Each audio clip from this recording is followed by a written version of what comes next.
This is the Impact Report. I'm your host, Katie Ellman. The Impact Report brings together students and faculty in Bard College's MBA in Sustainability program with leaders in business, sustainability, finance, social entrepreneurship, and more. These conversations go live the first and third Friday of each month. This week, Bard MBA's Hannah Hintz speaks with Lisa Edwards, Executive Chair of Diligent Institute. Welcome, Lisa. Lisa Edwards is the Executive Chair of Diligent Institute, the modern governance think tank and global research arm of Diligent Corporation. In her role, Lisa is responsible for expanding the Institute's position as the leading authority on governance, risk, compliance, audit, and ESG trends and insights. Lisa previously served as President and Chief Operating Officer of Diligent Corporation, where she was responsible for commercial growth and performance, including global sales, marketing, customer success, services, partnerships, and 24/7, 365 worldwide support. Welcome to the Impact Report, Lisa. Thank you so much for having me. It's a pleasure to be here.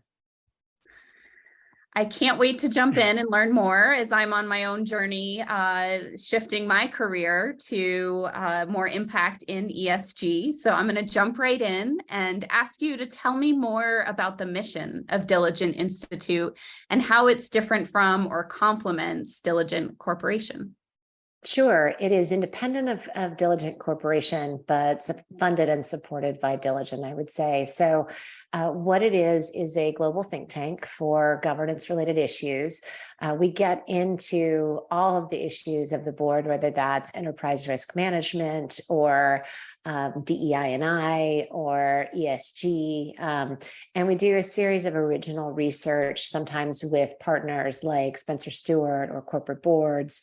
And, we have a lot of access to primary information. So every year we mine 3,000, the Russell 3000, so 3,000 proxies in the United States and another 2,000 internationally. And what that gives us is real data on things like diversity on boards, shareholder initiatives, voting for those initiatives, activism, pay and pay for performance, pay as it relates to tying back to ESG related matters. So we get a lot of data in, and ultimately we are in 4 different pillars, and those sort of represent the different areas that we focus in. So the first is inform. That's the publishing of some of that primary data. The second is connect. So we have a series of what we call diligent forums for corporate board members to come together to share ideas and information, get informed by experts, and sort of use that peer-to-peer sharing network. We have Celebrate, so we do something in combination with Fortune magazine to celebrate the top 25 boards on that are in modern leadership. So that tends to mean forward-thinking boards on things like board composition. And then I'm missing one. Educate. So we have a series of certifications for board directors to just get up to speed on things like climate, ESG, or cybersecurity. Great. Thank you for all of that. I do want to dive in a bit more specifically on research, but first, since you just provided the overview of Inform, Connect, Celebrate, and Educate from Diligent Institute, can you talk us through in a bit more detail some of those offerings outside of the primary research you mentioned? What types of certificates are involved in the program, and perhaps how do you make the networks across these boards stronger and more involved? Yeah, I think one of the things that's become really interesting to me as a sitting board member, so I'm on the board of directors of Colgate-Palmolive, and, I think one of the things that becomes really obvious when you're a board member is, you often have more in common than you have separating you with other board members on, even if it's a completely unrelated industry, if they are of a certain size, if they're a publicly traded company, they're going to be subject to some of the same rules and regulations, some of the, things coming down from the SEC, some of the same procedures. And there's a lot that you can learn from your fellow board members. So part of the Institute is really thinking through how do we do that in a comfortable way for board members to have Chatham House rules, have them come into a place that is a place where they can share information and data. As it relates to the certifications that we do in the education, we're going to be leaning in more there. There is, there's a lot of untread territory. There's a lot of tread territory, and we don't necessarily want to rework the wheel. But what we were trying to do with our climate certification, I had actually taken as a board member, said, I need to get smarter on this stuff. I need to really, be able to ask the right questions in the boardroom, probe on the right things, make sure that we're kind of doing the right things as a company. And I didn't feel armed to do that, especially with the current regulatory environment, with the SEC coming out with proposed regulations that were, I think, candidly, a lot more rigorous than many of us had expected them to come down with, including scope 3 and some of the reporting as early as 2024, which means come January, companies need to be able to capture and report on that in certain circumstances. And so I was feeling like I needed to get more educated. I went out and looked for a couple of these programs and didn't really find anything that I liked. I either found go to a graduate program and spend 2 years with your head down and come out the other end, or, take a class that ended up being, 15 hours, but was a little bit more of a check the box. And I didn't really walk away with, okay, I actually do feel informed and capable in this area. So I would say, we tried to thread the needle with understanding that we're dealing with people whose time is very limited and who are very busy executives, sometimes sitting executives, as well as board members. How do we get them what they need to know in the most efficient, effective way, but that is comprehensive and frankly difficult enough that sort of merits their time and they're leaning in there. So that's really what we did. First we did climate. We got an incredibly positive response out of that. So we did one on ESG that includes some climate things, but also gets into other things around diversity and sort of broader than just climate related issues. And then we are announcing, I'll give it away because it won't be too much of a lag. Our cybersecurity effort is underway now, and we'll be opening that up shortly. But I anticipate doing things where we think there's a need for directors to become informed, where either they are, from a regulatory perspective, need to become informed because the SEC has said you need to have someone on your board who understands cybersecurity, or you need to have someone on your board who can speak to the issues of sustainability, who understands the alphabet soup and can make sure that the company is moving in the right direction on those things. So those are sort of the areas that we tend to look at when we think about those things. Yeah, wonderful. That was super helpful to understand everything that Diligent Institute does, and certainly empowering to hear how different board members can connect and share that knowledge. And so you saw the need and established this program, which does seem to be evolving and growing. I'm curious what participation has looked like, both from a numbers standpoint and also participation in the program itself. And has that grown rapidly? Have you seen a big change? It has. We didn't really advertise it that much. We kind of came out with it and said, it's here, it's available, but it wasn't as if we made a big splash about it. And we had an incredibly positive response, to the point where we're actively updating the materials now, because as you know, this is a very dynamic space, and what is relevant yesterday is not necessarily relevant today, or certainly not tomorrow. And so we've been going through all the materials and updating them again to make sure that they reflect all of the most current information, both on the ESG program as well as on the climate certification. So the response has been a little bit overwhelming, to be honest, and in a good way. It's we don't have a necessarily a capacity limitation because we did it as an online self-serve course. So directors can come in, as they need to, as they have a time. If you have an hour here or 2 hours there, come in and take it that way. And that seems to be the right format for this. I think there is great value to live education and certainly in the room education, but that can be really hard to do with a group of people who are, busy and flying around the world. And so, coming to something that is engaging content, but allows people to do it as they need it has been really a good solution for us there. Great.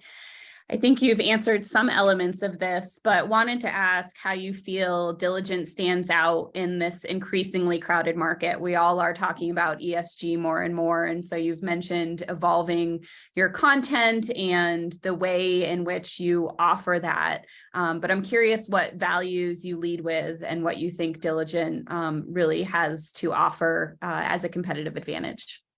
Yeah, I think, first of all, I don't really view it as competition. I think the more that people are talking about it, the better.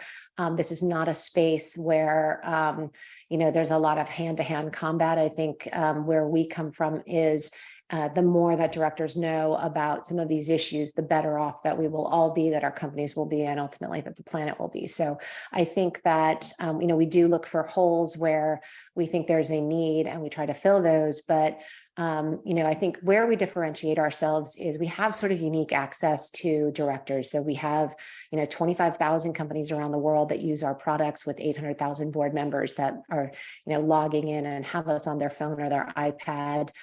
So we have the audience and we have the eyeballs and we have the, sort of the known name that they trust us, and they trust us to bring them the right stuff, that they trust us to use their time efficiently and effectively. So I think that's really kind of it. But I would say I have exactly no issue with, any other programs out there. I think that, again, the more that people are talking about it, the more that they're getting educated, the better off that, that we will all be. And it's an evolving subject. So, ultimately we're looking at, building empowered leaders and building great companies. And I think however companies get there is great. We have a way to do that, but, I'm not going to say that there aren't alternate paths, but I think we've tried to make it as time efficient and effective for our directors. And I think we have a unique understanding of that cohort, what they need, what they think, how they consume materials. And so that's how we've tried to come at it.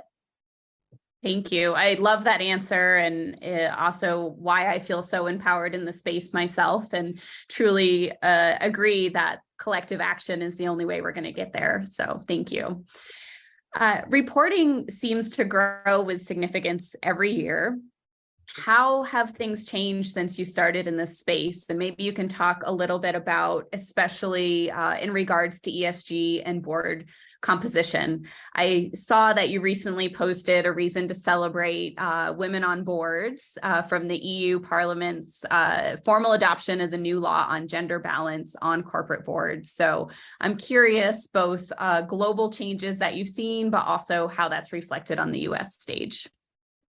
Yeah, there's a couple of things that in that question. So, ESG as a topic in the boardroom, and then there's diversity in the boardroom, which is, of course, a component of ESG, and particularly the G in ESG. But so maybe I'll start with ESG in the boardroom.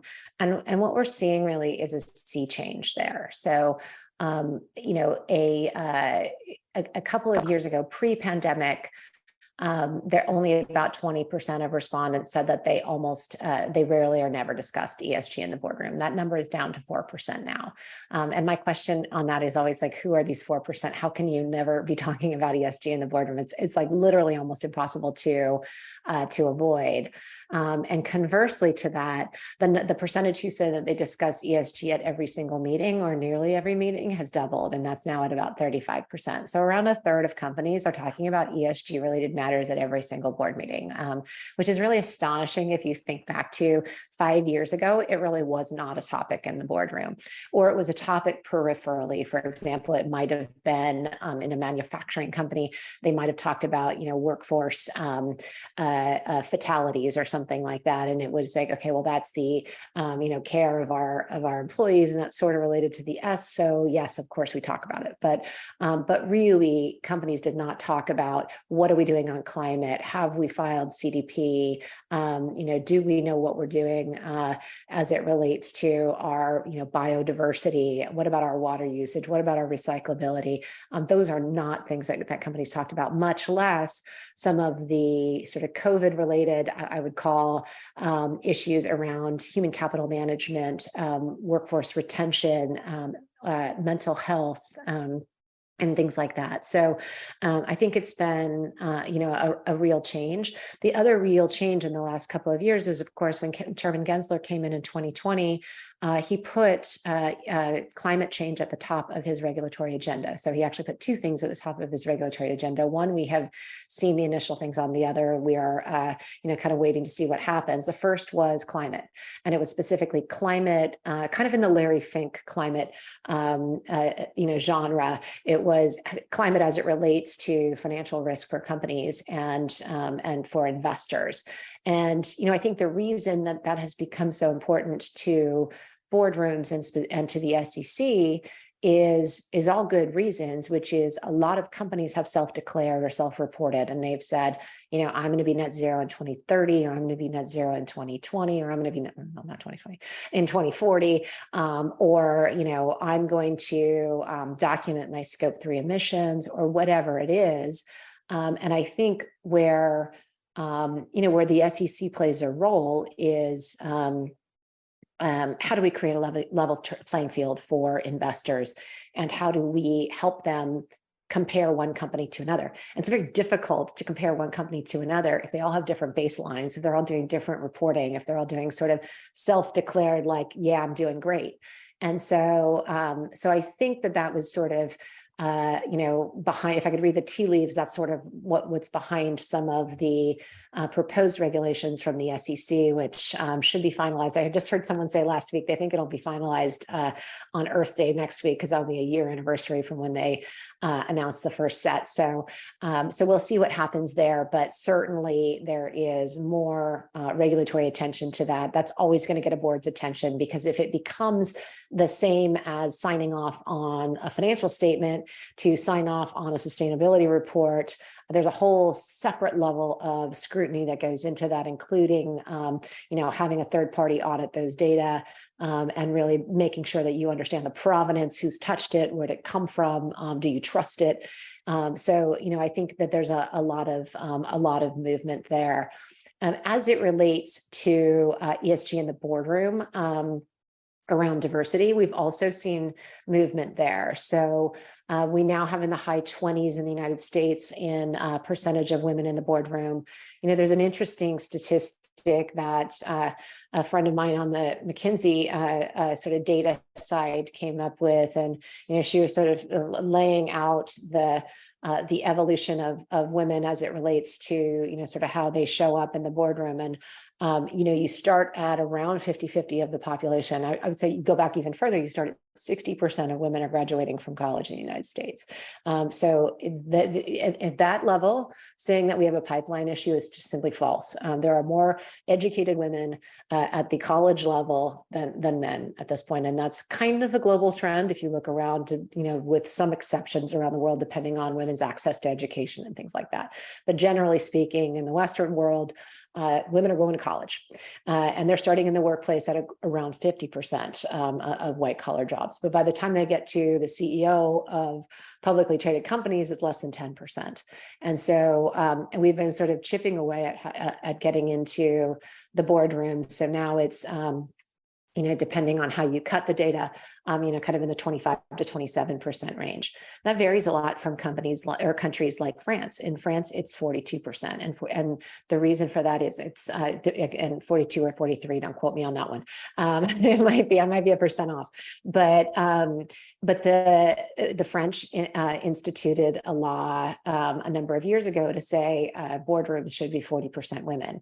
It has not degraded the quality of the decisions in the boardroom, but it has increased the number of women in the boardroom. And so several countries in the EU followed. And then recently the EU came out with their 40% rule.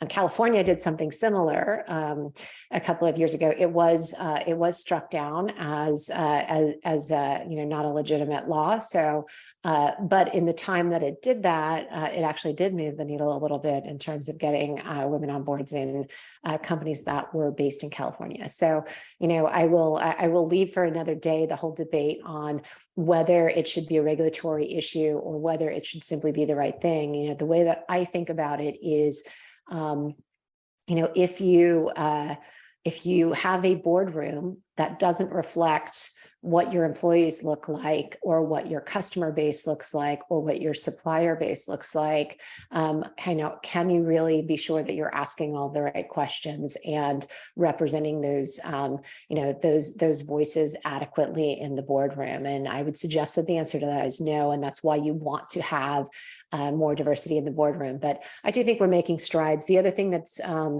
come up in the last couple of years that's a little bit different is the skill set is evolving. So there's always going to be a role for having a former CEO in the boardroom. There's always going to be a role for having a former CFO on, a publicly traded company heading up the audit committee. But you don't necessarily need 5 of those.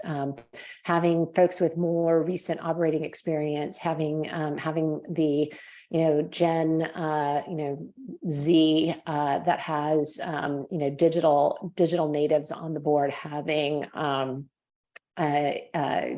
it's just experience in things like sustainability, HR, and IT is becoming a more common skill set in the boardroom. And so I think we'll continue to see, and because the people that represent some of those skill sets, look a little different than some of the historical cohorts here, I think that we will continue to see the diversity in the boardroom grow. And I think for all the right reasons, because boards are kind of open to bringing on people to have the right skill set and fill any gaps that they may have as it relates to, sort of how they can address modern issues in the boardroom, which are not the same issues that there were 10 years ago.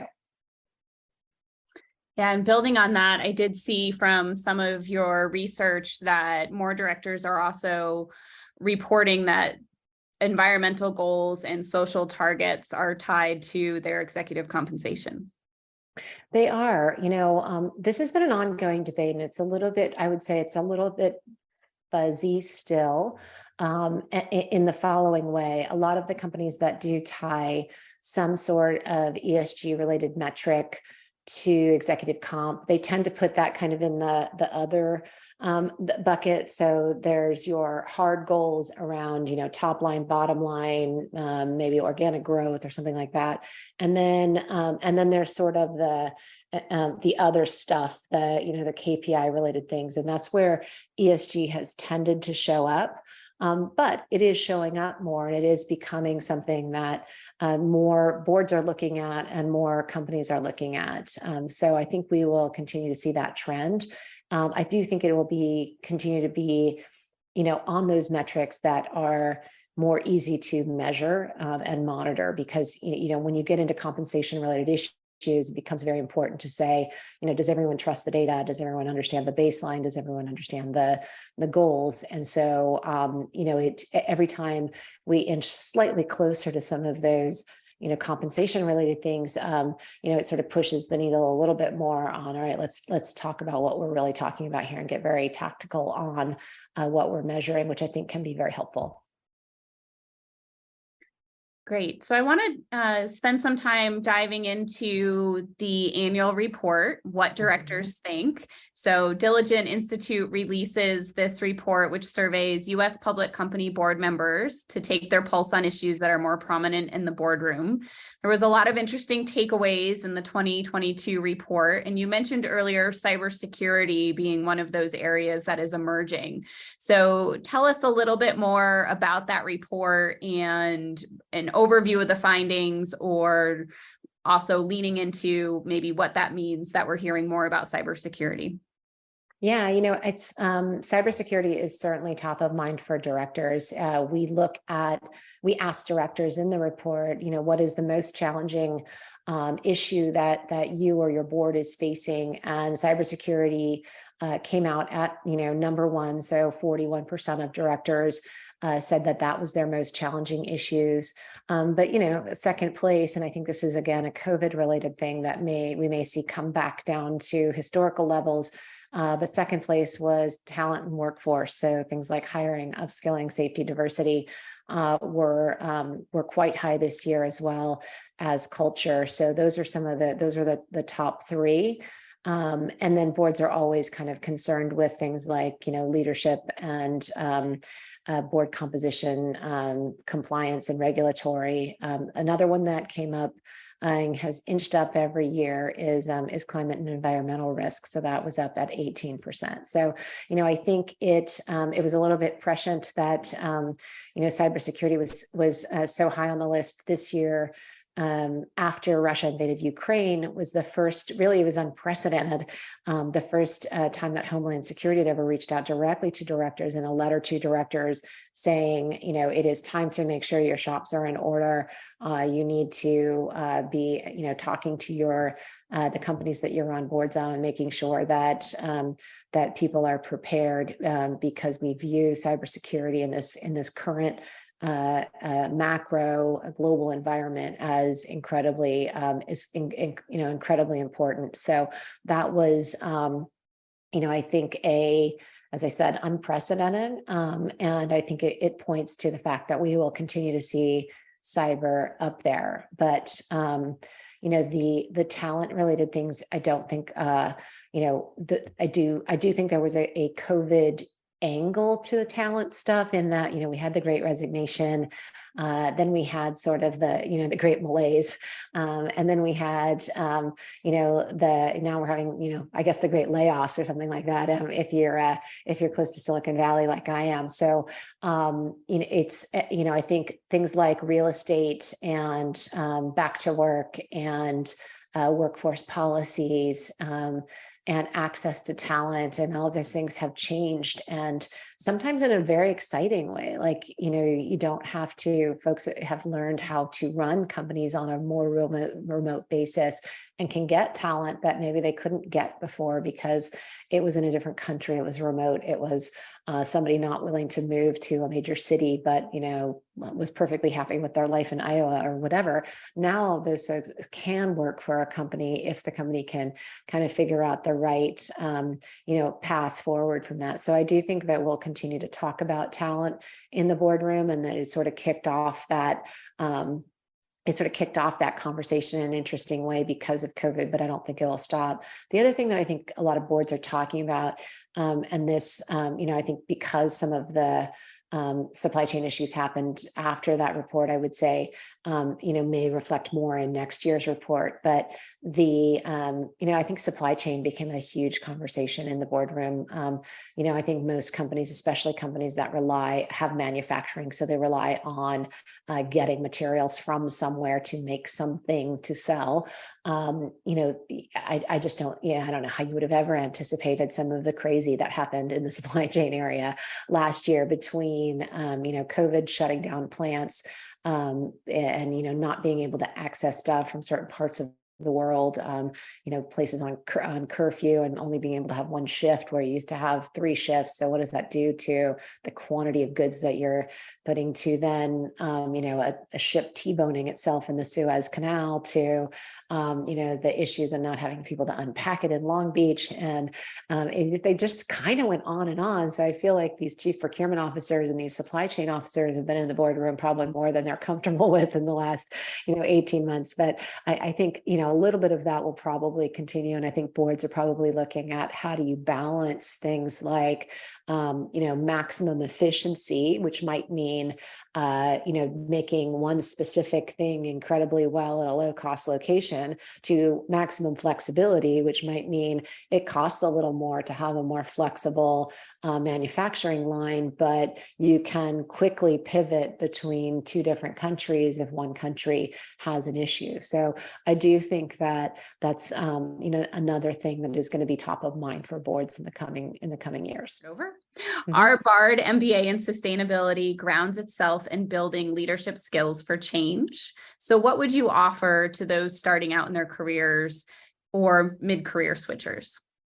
Yeah, I mean, I think first of all, congratulations on the program. I think that the type of things that you all are talking about, and sort of this intersection, if you will, between some of the areas of business, sustainability, social impact, purpose, is really what corporate America is talking about right now. And so I think it's incredibly timely and relevant what you all are studying. As we look at talent, what the data tell us is that a company's ability to attract and retain talent is going to remain, incredibly important.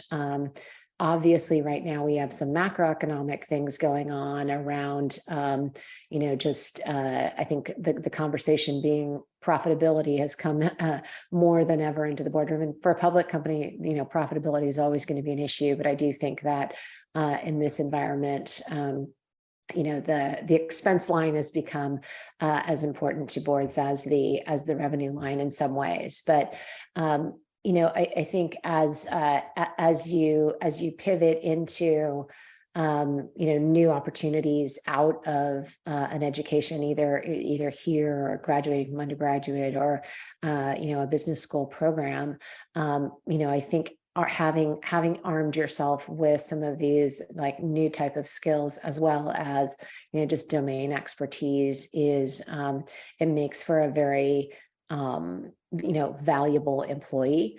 As it relates to directors, I think it's probably not surprising, given some of the things I said around the human capital management issues and some of the things that may be coming down from the SEC on human capital management. So, there's rumors of, will the SEC have us report on things like attrition and turnover? There's lots of good reasons to do that. There's lots of bad reasons to do that, by the way. I think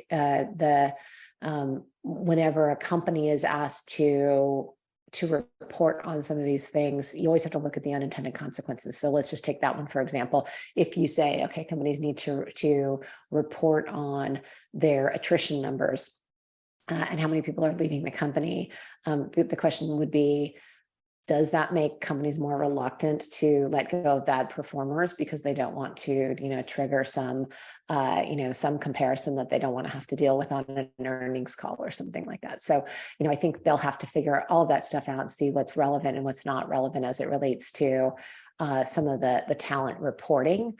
But a lot of board members do believe that the board should be involved in overseeing talent strategy and overseeing culture. And it is a regular agenda, either in the nominations and governance committee or in the compensation committee. Compensation is often now called compensation and culture. Nom and Gov is often called Nom and Gov and sustainability, or some flavor thereof. So I think that the boardroom has changed and evolved in a way that is really inclusive of these topics now, and it's here to stay. Great. As I close us out today, I do want to ask that you share how listeners that may want to dig a little deeper or follow Diligent Institute's work, how they might best do that, and also ask if there's any additional thoughts that you'd like to share with us today. Sure. Well, I think to follow Diligent, you can go to diligentinstitute.com.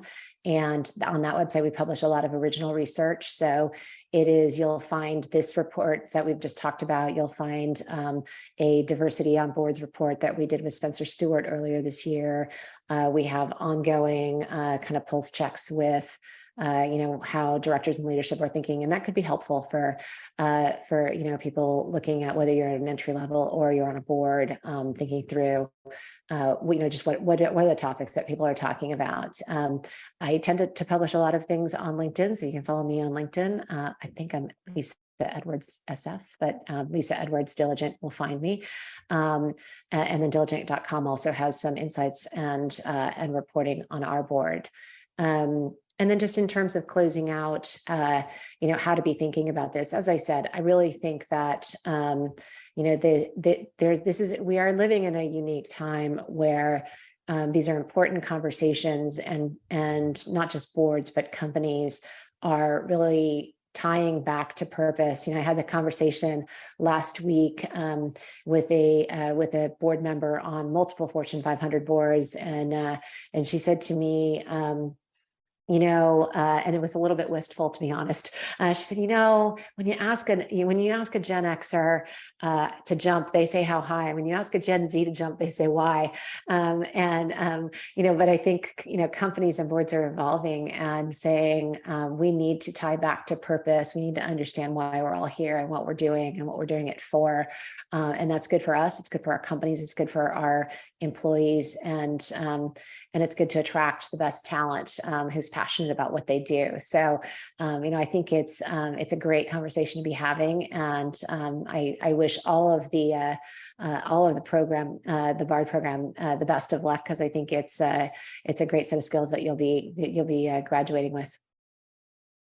Thank you so much, Lisa.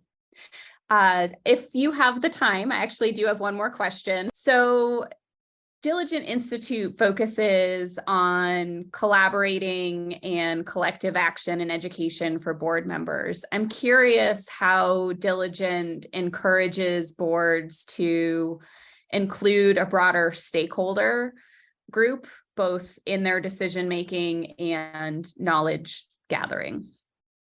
I think one of the ways that we try to do it is, we don't try to be very prescriptive. We don't say, you should go do this. Well, sometimes I do, but I have editorial license now that I'm with Institute. But I do think that we say, look, there is plenty of data. It is mostly correlative data, so it is not a longitudinal study over time that isolates for all variables. So a scientist would have, probably deep problems with it, but there is a lot of correlative data that says more diverse boards and more diverse leadership teams perform better. They move faster, they're more profitable, they're higher growth, and so I always like to tell people, either do it because it's the right thing to do, or do it because the data suggests that it makes you a better company, but you should still do it. Great. Thank you so very much. I really enjoyed everything we spoke about today, and am excited to enter this space and also hear that it's more and more part of the conversation. Wonderful. Well, great to be here, and best of luck getting through the rest of the year.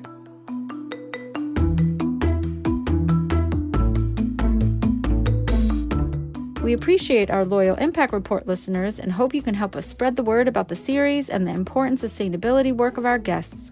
Please rate and review the Impact Report wherever you listen to podcasts. And if you were inspired by this conversation, share a screenshot on Instagram and tag Impact Report Podcast.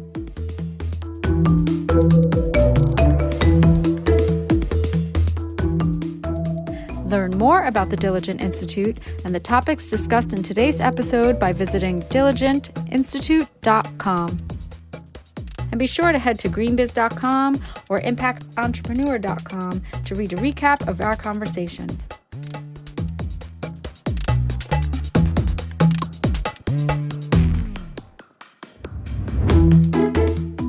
Join us for the next episode of the Impact Report on Friday, February 17th. We'll be speaking with Eben Goodstein, Director of the Bard Graduate Programs in Sustainability.